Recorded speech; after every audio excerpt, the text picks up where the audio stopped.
Hi, welcome everyone to the Blocks webinar on custody and wallet infrastructure. We're going to just give it maybe 30 seconds just as a few people trickle in.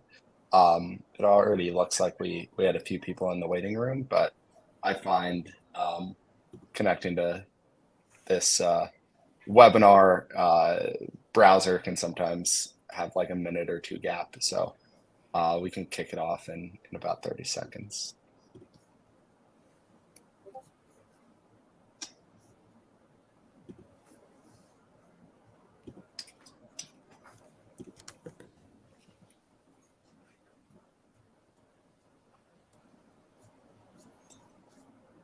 All right, cool. It looks like those people were just admitted. So again, I want to welcome everyone to today's panel discussion. We're going to be talking a little bit about the gaps and opportunities in the crypto custody and wallet infrastructure space. So some of those topics are going to be about the user experience of wallets and custody solutions.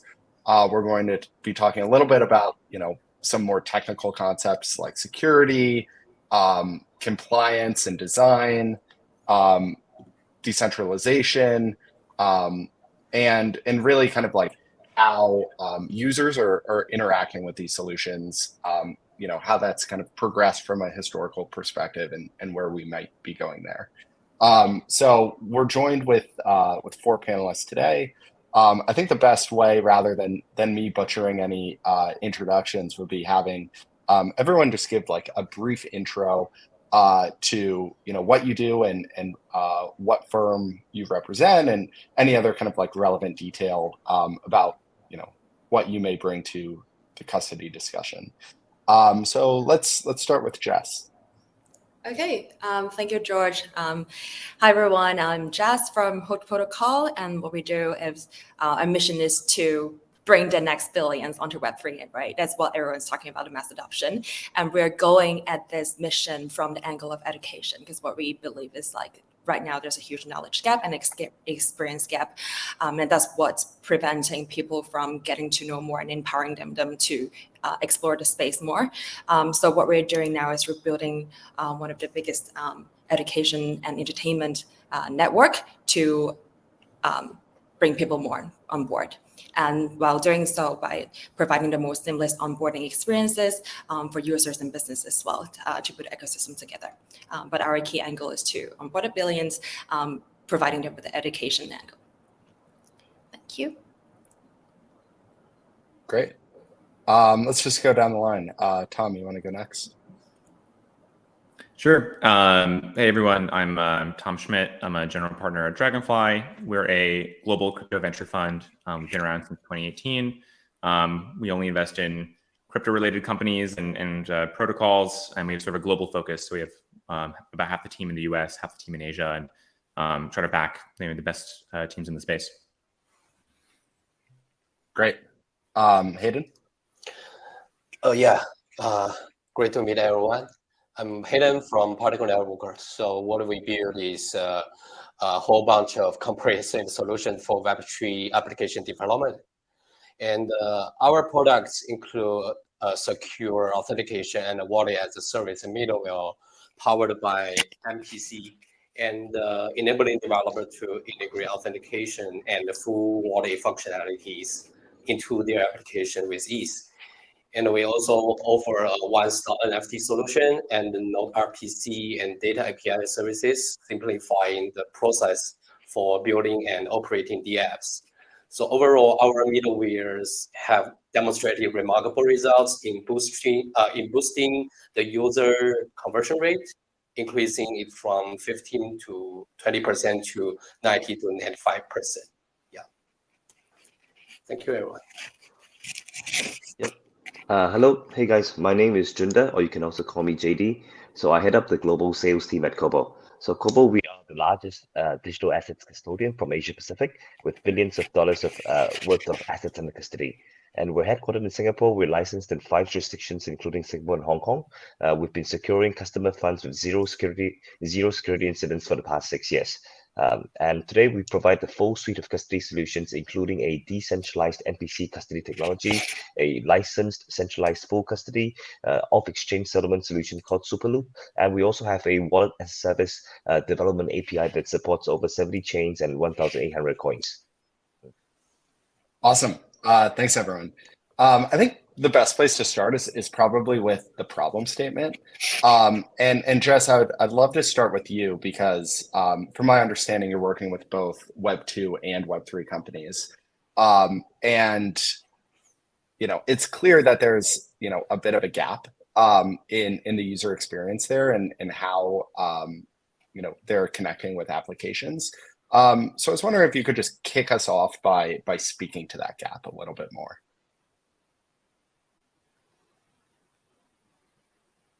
Oh, Jess, you're on mute. Yeah, so just to avoid echoes, can you hear me now? Yeah. Okay, I feel like I'm back in the quarantine time where it's like everyone's like on Zoom time. Okay, so that's a very interesting question. Thanks, George.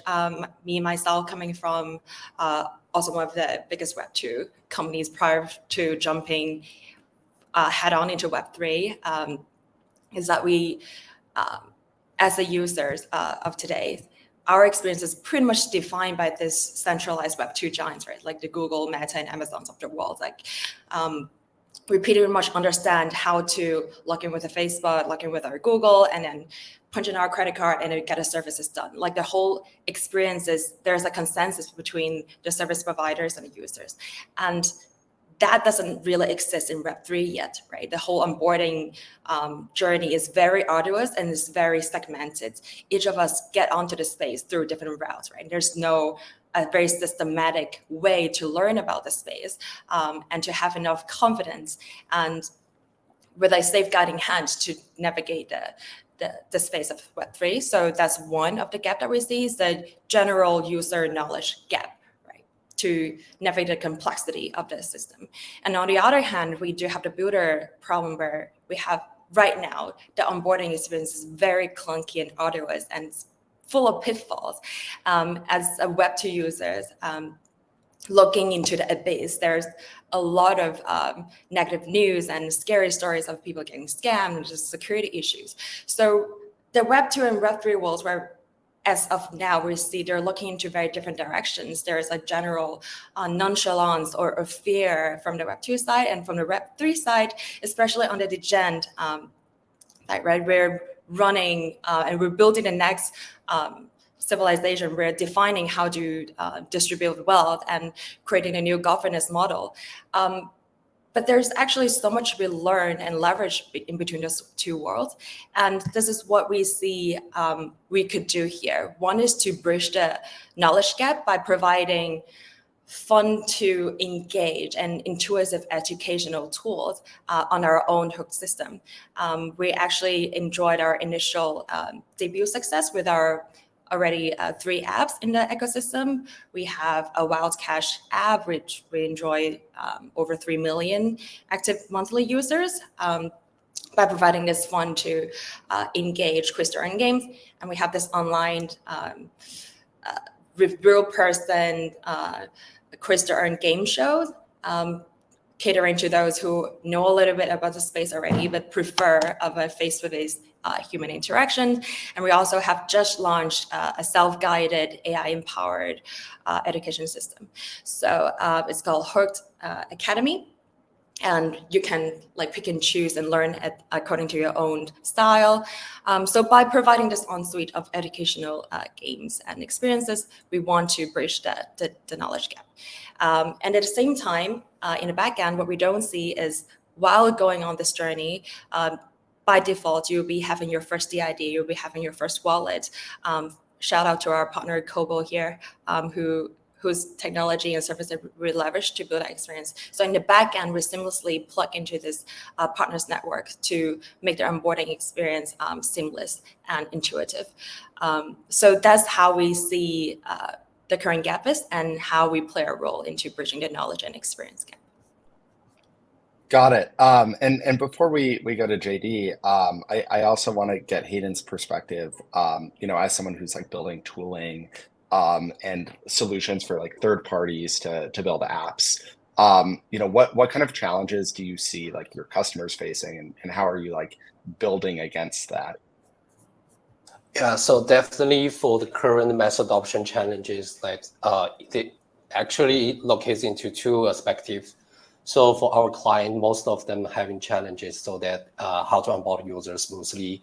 So because most of the infrastructure nowadays that the user is getting hands-on with is still very built not that user friendly, especially when you are asking Web2 users to learn what is the private key, how to memorize, have to ask them to memorize all the seed phrase before getting started use app for what you have been built. That's kind of ridiculous, because really if the user going to play any Web2 products, most likely they can start to working on with the actual business logic within 10 seconds after the login process. But for now, our Web3 process for login is kind of broken.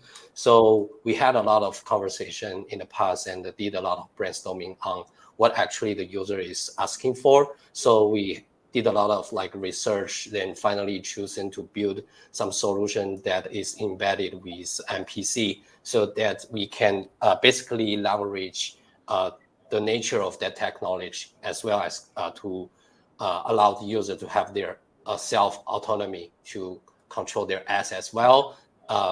Using this technology, we don't have to rely on a specific private key to generate all the interaction on the blockchain. So they can use their social accounts to use as encryption method for keeping their own secret shards. So what do we actually describe MPC is basically we distributing the whole process of signing a blockchain signature into different places, while one could be the user's end, while the user's end can be encrypted by their own accounts. So that makes the overall social login possible.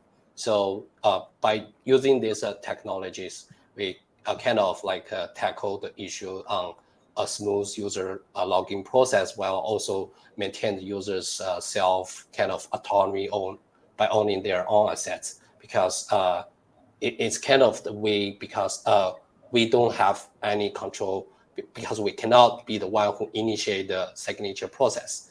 So that's kind of like address the overall thing when they building the app for people to log in with their familiar methods. And another thing is about the developer experience, because in the current situation of the blockchain industry, everyone is building their own public chain, their own layer 1, layer 2. You have to get familiar with what, firstly, a EVM blockchain is like. Then you have to learn all the others different non-EVM architecture if you wanted to go to different market sector, because every chain has its own users. But in this condition, it's very hard for the normal developer, especially who are new to blockchain, to start building something meaningful, because usually they may take months, or half a year to start getting learning or get understanding what everything going on under the hood. So we kind of realize that, because in the past we also trying to build something, but it really takes a lot of time for us to even everything that's under the complexity. So because we have undergoing that, we feel that it's meaningful to encapsulate all the stuff, all the heavy lifting for our developers. So we did a lot of efforts on building all compatible SDKs and the methods, so that for whoever wants to build the application on different platforms, not only on web end, but also on mobile, as also on the game engine, they can easily to build up their application by just invoking some API or SDK. So yeah, that's what kind of like the market demand that we have been spotted and did a lot of efforts on optimizing it. Yeah, thank you. Interesting. And I want to dive into some of those, like the evolution of custody technology in a minute. But first, JD, while we're on the subject of enabling partners to build crypto solutions, I want to hear some of your thoughts on just the challenges and maybe opportunities with custody as a service, wallet as a service type offerings. Particularly maybe around like user experience, security, and just hear about your experience there. Yep, sure. I think there are three main things that we're trying to help developers with regards to our wallet as a service product. Okay, so the first one is user growth, then user retention, and the third one will be cost optimization. Okay, so in terms of user growth, so especially for apps like exchanges or wallets or any app that supports multiple tokens across multiple chains, like what Hayden said, many chains today, each chain has their own users. So any developer could use our API to instantly support multiple chains, multiple tokens with minimal development effort. So we do support over 70 chains and 1,800 coins. And it's not just being able to support a lot of them, but also to be able to support them very fast. Like you want to be one of the first few wallets or exchanges to have supported the Pepe coin, when those meme coins are very hot, and not just Pepe coin, but the whole range of those coins, because all these will attract users to your platform. Okay, if you're the first to be able to do this. So that's user growth. Second thing would be user retention, which is I think what Hayden mentioned a lot as well. It's all about managing the user experience for a lot of Web2 users who are not familiar with seed phrases, private keys, and so on. So utilizing APIs and stuff that you don't need to worry about the backend. We take care of the backend. You build the front end. You take care. You hold their hand. You pay gas for them and all these things, so that you make their day one. You make their onboarding and sign up experience very easy, just like Web2. Okay, yeah, and then they can log in with their email and password, because all these things are things that you manage on the front end, while the API that you leverage will take care of all the backend across multiple chains. And the last thing would be cost efficiency or cost optimization, and this one gets a little bit technical. So, and also, deals with the how custody of user wallets works. Okay, in some sense. So what we also do is that, okay, so after your users all deposit tokens into all the different addresses and wallets, let's say you got 10,000 users, then you got 10,000 addresses to take care of. So what we also do over time routinely is to sweep all these user balances into a central pooled wallet. Okay, so once you have that, it's much easier to manage all your user funds in one big wallet than 10,000 wallets. That's one thing. And the second thing is that once all their balances are in a big wallet, now you can enable off-chain transactions between them. Okay, so when they're off-chain, of course, they'll be instant and free. Off-chain, because all you're doing is just adjust the ledger balance between one user to another. Okay, so, and this is also something that we do at no additional cost to the users, to our customers. So I would say that these are the main three things that we provide: user acquisition, retention, and cost optimization. And in terms of challenge with these solutions, because you asked about challenge as well, I think the main thing is, if you consider this a trade-off, then the trade-off is that, yes, this is not fully decentralized. My personal stance is that we don't need to, have full decentralization just for the sake of it.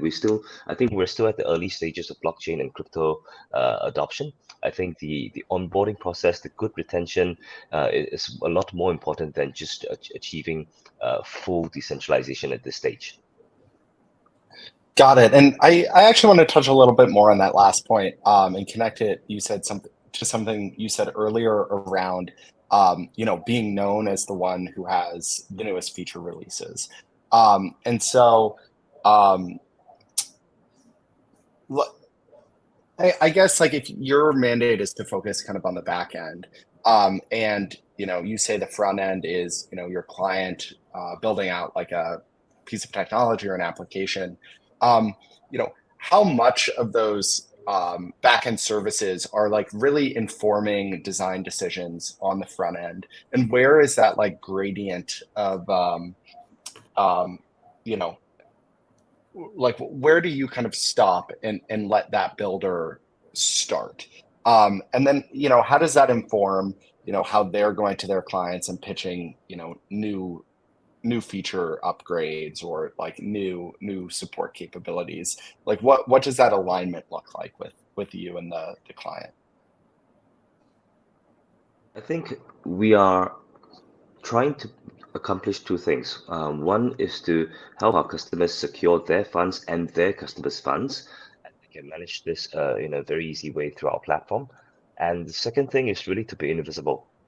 Okay, so it's just helping them start light but scale fast, and we're not visible to the end consumer at all. So it's completely up to. I mean, you can see that what Particle Network has one. They have many different kinds of designs of wallets, and it's customizable. And Jess and Hook, they have different designs of their wallets for each of the titles as well. Although the backend could be a similar backend. Yeah, so it's pretty customizable. Our job is to just help them scale but remain invisible. Got it. Yeah, that's an interesting answer, and it makes sense. As I said earlier, I want to pivot a little bit into the technology and technological evolution within the custody market. And Tom, given your mandate as an investor is to have a bit of a bird's eye view on the trends there, I would like to just get your general views on like if you're seeing any promising solutions to user pain points, around smart contract wallets, MPC. What are the pros and cons of like these types of solutions? Are these the right solutions to be focusing on? Just what's your kind of high level view on some of this technology?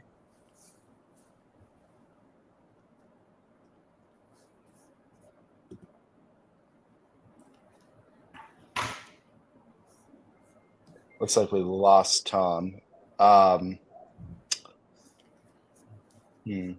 Curious if anyone else has thoughts on that, just given their role in the space. Otherwise, the next part of this, I wanted to dig a little bit into some of the feature differences between some of these offerings. So if anyone wants to kind of volunteer themselves, unless Tom's back to answer it.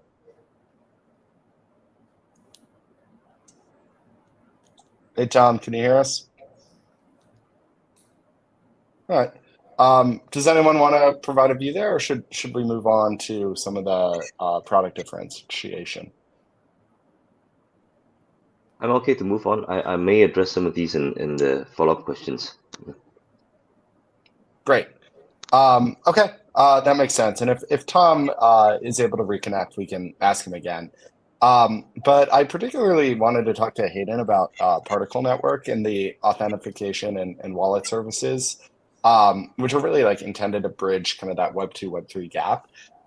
So like, what has been the response so far? And what are you hearing in the market? Oh yeah, it's pretty. I think it's the response is pretty good, and a lot of clients who only use MetaMask or Rainbow Keys has transitioned into our approach and easily build up a very initial attraction from their targeted market. And so we used to have a client did basically benchmarking when comparing with a native MetaMask login solution comparing to our solution that combined with all the social login methods. So if the users only using the MetaMask to log in, because this client, they were trying to promote the product on some like YouTube or Facebook for the users to get on board and going to experience the product. And those target users don't have any or have very few understanding or background knowledge about Web3. So if they were using MetaMask, I'd like to say, so the feedback he given to us is only 10 to 50% of the user will keep to the next step after the login phrase. But if we allow them to using their email or their Google account to log in with the solution we provided, it's just a nature as a Web2 application. Normally, the login is never the barrier for users to get on board. And if you're thinking of the things that for you to invest in advertisement on such a social platform, usually it takes you some money for each user to click on your link. for example, if you go to Facebook, roughly like, for example, if you take $1 for getting each user to click onto your advertisement and starting using your app, but if the conversion rate is as low as 10% to 50%, that means like 10x of the overall cost for you to acquire one user. But if you are using a much easier, seamless onboarding process, then I think the cost will be controlled very perfectly. Yeah, so that's kind of like a real use case, a real case that we have heard from our clients. And I think that's kind of things that will also be kind of like a referral for all the other app builders when they were doing their marketing strategies. Yeah. Nice. I mean, yeah, leading with a success use case is always sort of a successful strategy. So Jess, I'm kind of curious now from your perspective, on more of the user side, like how do you think about onboarding and what do like your personal strategies look like? Right. Yeah, it's very interesting, echoing what Hayden just mentioned, right? Like in this space, what we need to tackle is to give people enough why. Like, why would I want to interact with you or get onto Web3, and give them the exact right incentives at the right time to keep them more engaged. And that's kind of the genesis of our mission and our company. Actually, we got our name Hooked from the book Hooked by Near El, I believe that's how he pronounced his last name. And we learned a lot from him and from our collective experiences in Silicon Valley life on how to build products that stick, right? And how to build new habits for users and onboard them that way. So actually leveraging a lot of the learning, one of the mantra is you either be useful, extremely useful, or to be extremely entertaining, right? So people have an incentive to stay with you. And in this case, we aim to be both. We want to be educational, but at the same time, doing it in a very fun and engaging way that you can't quit. Because education is one of the very important topic we might touch on later as well. Is also trending up in the Web3 space. But how to do it is the key, right? How do you incentivize people to learn, especially a topic that's right now sticking as a very technical level, like what is layer 1, what is layer 2, what is NFT? The topics could be quite dry. So that is our biggest challenge, and we are having a lot of fun dealing with it. As you could tell from our current product suite, we're experimenting with a lot of different methods of educational experiences. So overall, I would say there are 3 layers to our strategy that correspond to educate, engage, and empower. So on the very basic layer, as we mentioned, onboarding infrastructure is one of the biggest lacking gap, as Hayden and JD also agreed. That's what we're trying to tackle here. So by defining and designing the most simplest and frictionless user-friendly onboarding experience, it is the number 1 key, right? And luckily we have ecosystem players like Particles and Cobo to help us to build very easy to use, to integrate a D&D and a wallet and the initial toolkits, basically, to provide our users with an initial starting kit to navigate a Web3 world. And the second layer is we're building our own academy network, and by providing this on-suite of edutainment systems with the right incentives. So as mentioned, we have already apps and experiences that enjoy over 3 million active monthly users, and we're growing that community constantly, right, in our fast growth regions. So using these gamified techniques and combined with fun onboarding experiences and offering them the right rewards at the right moments to keep them engaged is what we're doing at the current layer of Academy. And moving forward, what we really want to achieve is to build an overall ecosystem, because we can't go on this journey alone in onboarding the next billions of people just with the Hook solution, right? So that's why we're opening up the ecosystem to our partners in the space to enrich the education overall experiences. And we're already in a lot of discussions with exciting players in Web3, but also in Web2 companies who are looking to transition into Web3 space to see what we can do for them in terms of helping them with building their first Web3 experiences or building their first Web3 communities, leveraging our infrastructure and know-how. So these three pieces is how we put together to help us educate, engage, and empower the community. It seems like a very comprehensive strategy, and I think those three pillars make a lot of sense. One thing that kind of stuck out is, mentioning going to 1 billion users, and immediately I'm kind of thinking of, there are probably a lot of different use cases and value props to Web3 that all these like new users would be seeing. So JD, getting back to like kind of the back end side, as these projects are potentially going to become a lot more like complex and diverse. Do you think there's going to be a need for like specialized wallet and custody solutions catering to like different industries or different use cases?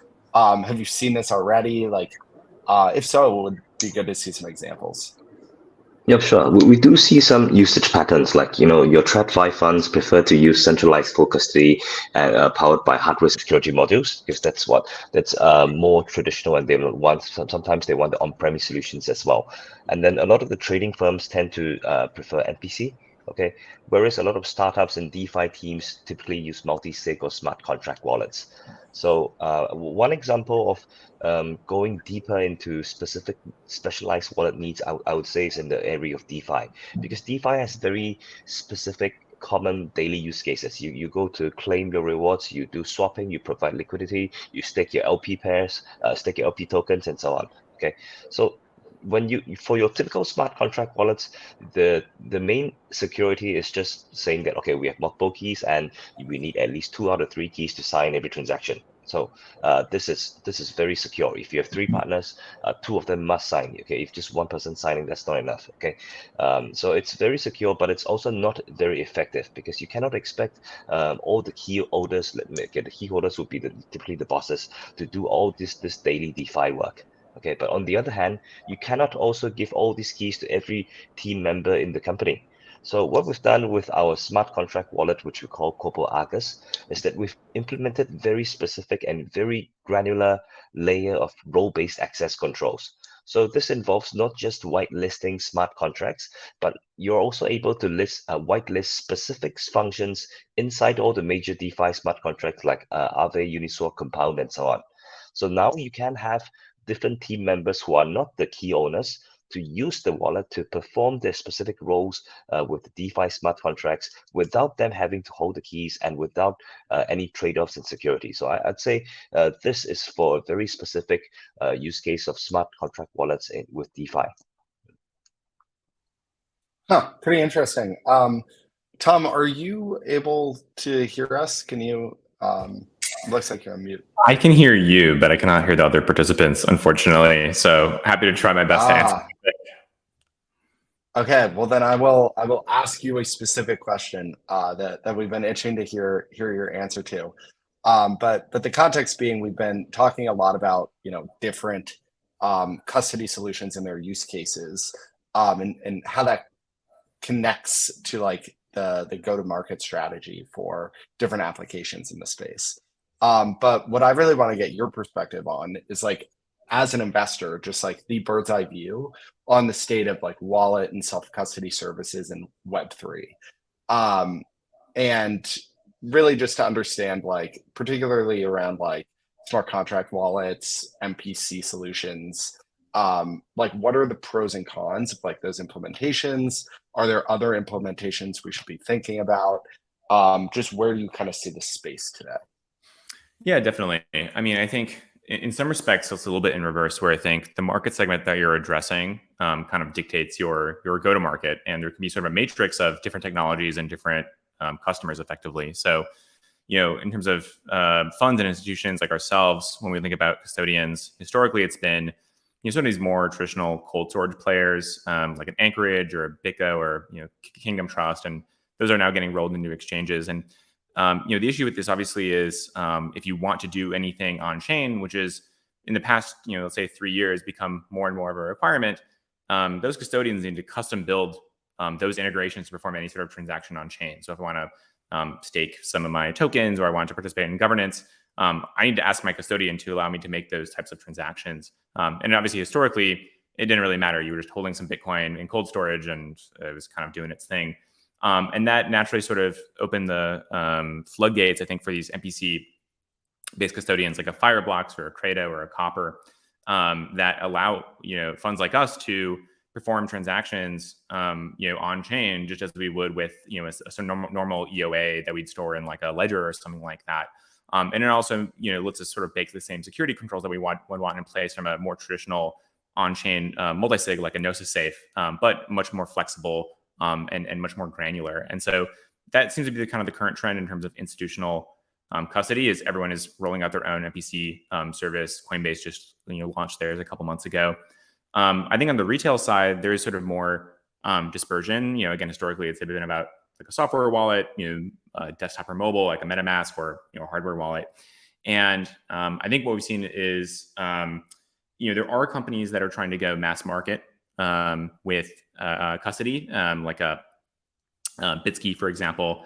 And the way they do this, obviously, some of them use HSMs, so not even MPCs, and it's obviously faster to get off the ground that way, but maybe not as long-term scalable.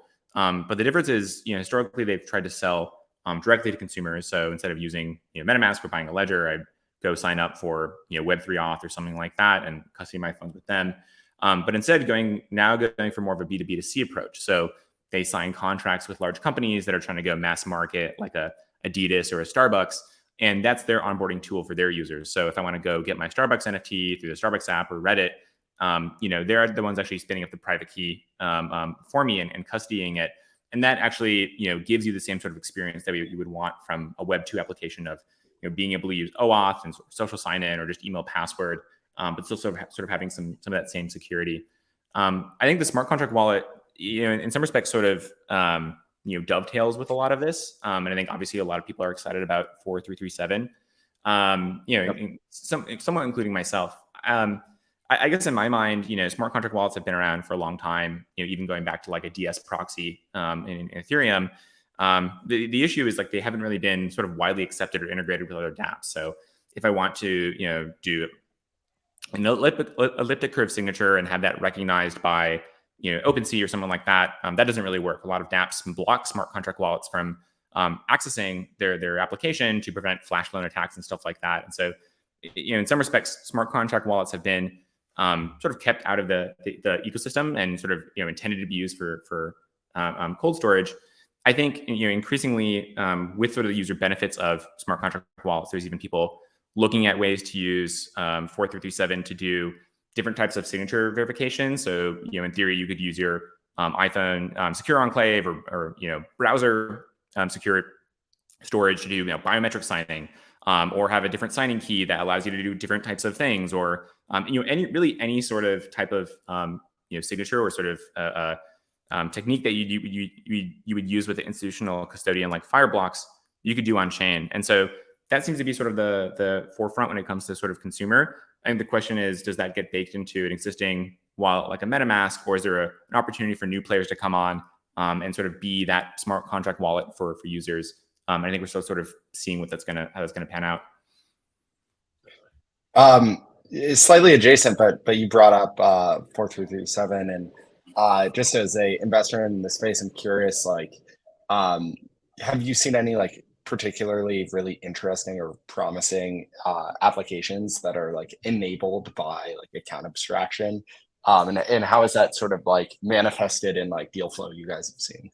Yeah, it's funny. I used to run product at 0x before I was an investor, and account abstraction was something I've been hyped about for a long time because it solves a lot of the weird ergonomics around DEXs, like wrapping your ETH into WETH, or you setting your gas price too low and having your gas transaction get rejected. 4337, it doesn't really introduce any new technology. It's not a tech breakthrough. It's more of just creating a standard around what does it mean to be a smart contract wallet and introducing sort of standardized roles. I think for us, when we think about new startups, we have not done any smart contract wallet investments, kind of for the reason that I mentioned. It seems hard to sell this value prop to users, especially when if you're on Ethereum mainnet, the gas prices are actually going to be higher for the most part if using a smart contract wallet versus just using an EOA. And it's hard to sell people on security, right? And people don't like to think about tail risk and insurance. What they want to think about is, UX and, consumer surplus and, what can this do for me today? And so when I think about 4337, it's kind of more about things like that, about being able to pay in arbitrary tokens or being able to, relay your transaction in a cheaper way by sort of waiting out, gas spikes or, scanning your transaction and simulating it to make sure that it's not doing anything malicious, or, all these sorts of new signature schemes, allowing something like using your Face ID on your phone to, allow you to do sort of everyday transactions. All those kinds of things in my mind are like those ergonomic benefits are kind of what I think about when I think about what's new in 4337, and startups in those realms seem attractive. But I think just pure play smart contract wallets, it's very hard to get people onboarded or even to get people migrated. And so unless you have some distribution story, it seems like a tough play. Got it. That makes sense. And appreciate that perspective. Wanting to go back to some of the builders in the space. I think this might be most relevant for JD or Hayden. But as Tom mentions, things like gas prices, just proliferation of other smart contract platforms. I can imagine there's like a huge demand for adding new chains, building in like interoperability capabilities into kind of your backends. Like, what are the challenges you guys face in doing that? Like, where do those bottlenecks exist? Is it just kind of like, paralyzing, adding functionality and features, or is there kind of like a broader interop strategy you guys are working towards? Oh yeah, so for the interoperability, definitely this is a crucial part for Web3 ecosystem. Yeah, it matters this aspect matters a lot whether you are capable to keep up with the trend in the markets. So for us, we are constantly working to make sure our solution can communicate seamlessly with many different infrastructure providers. And I think also the key to achieving this interoperability is to adopt as much as open standards as possible. Yeah, and also fostering collaboration across the industry. Yeah, because even for us, many of our current use cases of our clients are still working, already satisfied with our MPC solution, but we are also like proactively seeking for some opportunities to build up in the AA space. So yeah, just last month we announced the partnership with Bioeconomy to fostering the construction solution for our clients. So they can also leverage all the benefits from the construction's breakthrough. So yeah, and also I think that's kind of thing. And also by working closely with other players, and we can also identify ourselves and address any compatibility issue early on. So it's pretty important because the earlier you find there is an issue, it's better. If you can find the issue by doing it, that's even better. Yeah, so I think that's somehow we are getting through of all the interoperability so far. Cool. JD, do you have any thoughts on this? No, I think I'm good. I don't have anything to add on this one. No. Cool. Well then, Hayden, while you're talking about kind of like thinking about like new integrations and chains, one thing I noticed is you guys built out a NFT marketplace and like specific infrastructure for that like market segment. Like, what are the unique challenges there? Like, what do you how does your prioritization differ based on like those types of users? Are they like doing different types of transactions? Like, how do you think about that? Oh yeah, so for us, our team used to be working on Web2, especially on Web2 games. We built several products which happen to achieve 100 million users in the past. And when we come to Web3, we were also like starting with the initial motivation to serve some of the GameFi or gaming projects in Web3. So many of them because many games have NFT as their users' assets. So for that case, because for a startup project to build their own NFT marketplace is quite complex, because you have to set up the whole backend service, and also have to learn about all the open standard and understand what actually CPOL is used for, and how to build up the overall ordering and bidding system. So that could easily takes up to 1 or 2 quarters for your startup team to figure out how to build everything on that. But most of the projects, especially in the game, they don't have so many labor hours or such extensive resources to build on this. So we were kind of like prioritizing in-game or in-app NFT marketplace in the very first place. So that helped a lot of our clients to solve the issue on NFTs. Yeah, so for any projects that were trying to build on Web3, that to leverage their nature of the token and also decentralization, is about first of all is the account system. They have to take care, they have to take care of, because it's very different from the Web2 application. And another thing is how the user can manage their assets. So we are discussing about a lot of differences between Web2 and Web3. Those are the main 2 differences. So that was our priority in the past. And soon, if there are other needs coming up in the market, we will adapt to it as soon as possible. Yeah. Got it. Okay, so Tom, filling you in, Hayden talked a little bit about like some of the unique use cases with NFTs, and one of the things that's obviously top of mind in the market is GameFi. And you know, when you think about blockchain games or any game in comparison with something like Bitcoin, you know, you're really reliant on like a centralized group or a company to like execute. Like you want to know who your AAA game devs are. So, you know, as we think about new use cases and like additional third-party solutions in the space, do you see like tensions between like decentralization and the kind of self-custody ethos of crypto, and then kind of like the reliance on third parties for either making like an offering or for like, you know, holding your hand in the custody and onboarding process?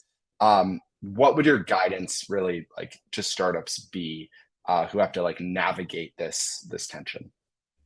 Yeah, I mean, I think, you know, it's always been a spectrum, and it's like any, you know, product, right? There'll be people who want sort of the, you know, industrial grade custody product, like a fund, or, you know, someone who just wants to be extra secure. And there'll be people who will hold assets that are, you know, maybe not the most valuable, like a Reddit NFT or a, you know, gaming asset. And there it's, you know, maybe a little bit less crucial that, you know, the private key stays private. I mean, especially when you consider, let's say something like Ronin, it's like, well, you know, the chain itself is not even decentralized. So like, you know, what does it even mean to, you know, steal someone's assets or lose your private key? And, you know, you're also reliant on a private binary, you know, the game itself to recognize your assets. And so, you know, really like the blockchain is a little bit of a, you know, a LARP. I think the maybe interesting thing is, you know, at some point allowing people to transition their private keys or transition their account over to a new custody provider.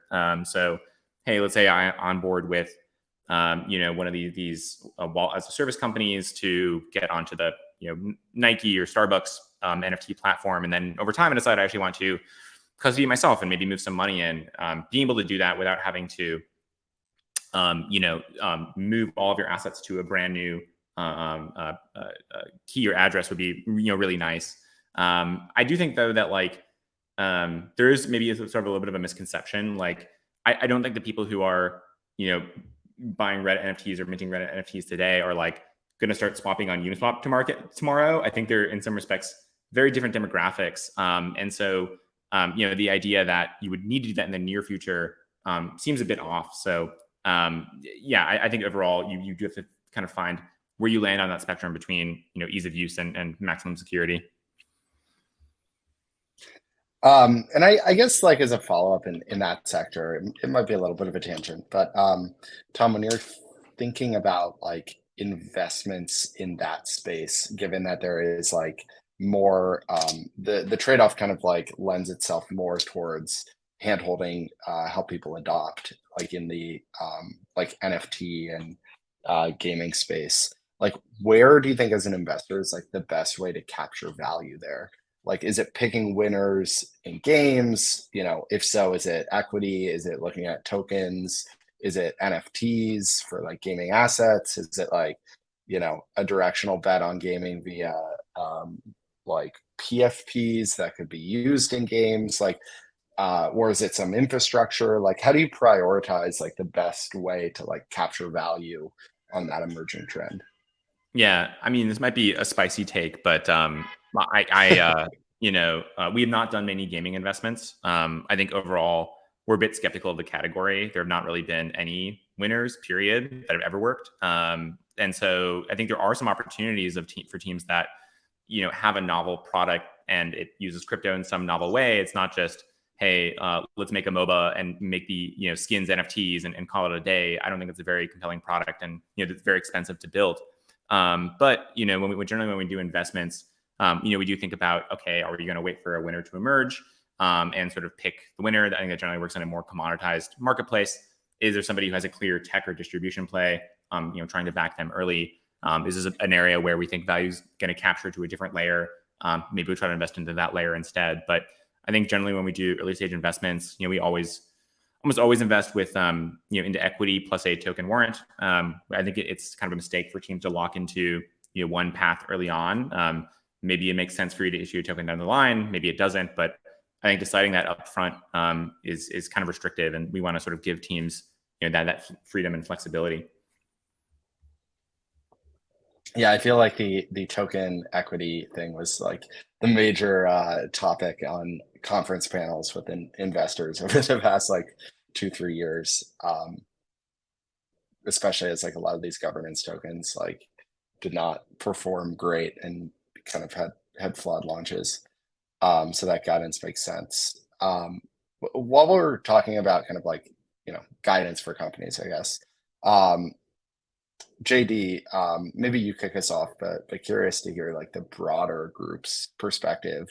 What do you think have been like the biggest missteps maybe of companies that are building in crypto? And like what advice would you just generally give them? I'd say to just focus on the core proposition of their app.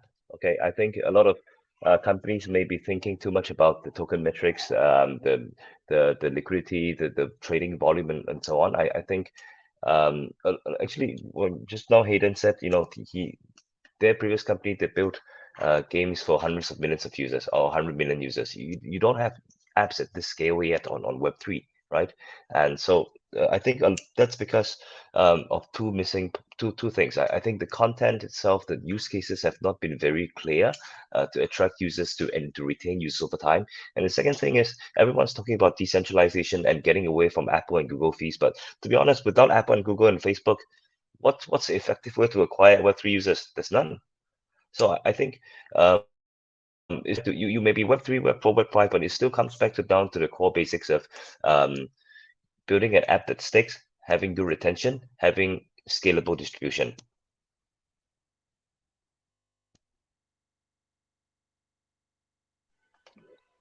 Cool. Jess, you seem to kind of light up when I was talking about, missteps of companies. For you guys focused more at the application layer, like, are there any like mistakes you guys may have made, or is there any guidance you would have to like other businesses?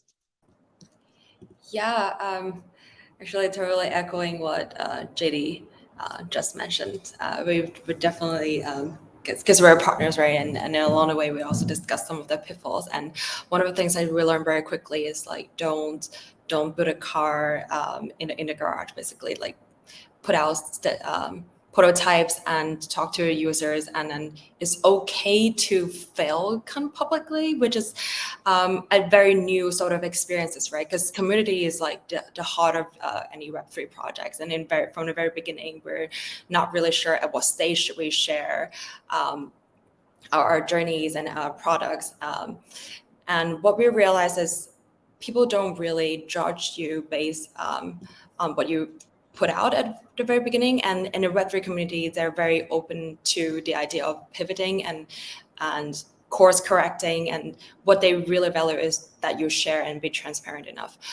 So in the beginning, we spent a lot of time trying to find the best depth there is to onboard millions of users, right? And what we learned along the way is that actually you don't have to get there from the very beginning. And throughout the trial and error period, and by listening to our community, we actually organically grow our community that way, just by tuning in and listening to what each market's feedback is. So that's what we learned, is that we don't have to go on ourselves alone. And on the flip side of it, not a flip side, but not a user side, but on the building side, we also have the same learning, right? At the very beginning, we try to build everything ourselves, and it's quite it's a lot of heavy lifting, as Hayden mentioned. And then we realized that, hey, there's tons of very interesting and very talented people in this field that we can leverage and grow together. And we're still in this very nascent state where we're trying to figure out the best solutions and the best ways to go with a partner. And in that way, you can go faster and further along. So yeah, we are still learning. We're still at a very early stage startup and trying to provide the next experience that transform the user experience. And we realized that we don't have to go on this journey on our own. Awesome. Thanks for that insight. And I think that's like a perfect closing note.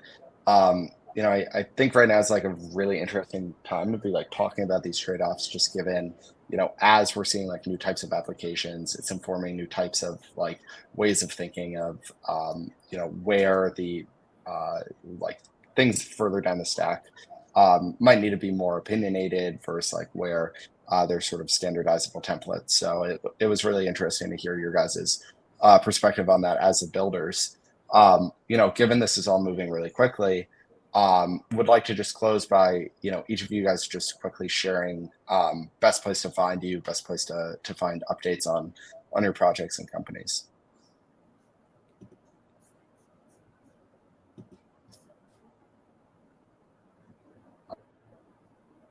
Tom, why don't you just start, given Sure. you're on an island? Yeah. Yeah, you can follow me on Twitter. I'm Tom H. Schmidt. Awesome. Jess, how about you? Please follow us on Twitter at Hooked Protocol, and we're also sharing actively on Medium under the same handle. That's a little bit for the nerdy type that that's looking into graphs and more detailed updates. So yeah, Twitter and Medium. Right. For us, you can follow us on LinkedIn and Twitter. Yeah. Yeah. For Twitter, same as we also have Medium. Awesome. Cool. Well, thanks everyone for joining. Thanks to you four for kind of answering some of these questions, and look forward to chatting sometime soon. Yeah. Thank you.